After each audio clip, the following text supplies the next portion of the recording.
സഹമത്സരാർത്ഥികളെ നിങ്ങൾ നോമിനേറ്റ് ചെയ്യുന്ന അവസാന നോമിനേഷനാണ് ഇന്നത്തേത്. ഇതാ ഒരേ ഒരു അവസരം, അവസാന അവസരം.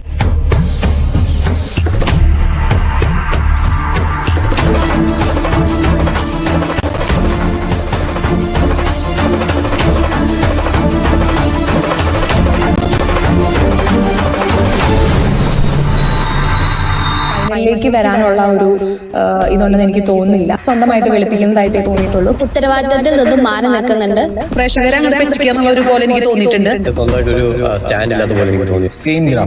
I think they don't deserve എന്ന് ഞാൻ വിചാരിക്കുന്നു. കണ്ടുപിടിച്ച് കഴിഞ്ഞാണ് ആൾ പറഞ്ഞത്. അങ്ങനെയാണെങ്കിൽ നമുക്ക് വീട്ടിൽ പോവാം. അടുത്ത എവിക്ഷൻ പ്രക്രിയയിലേക്ക് നോമിനേറ്റ് ചെയ്യപ്പെട്ടവർ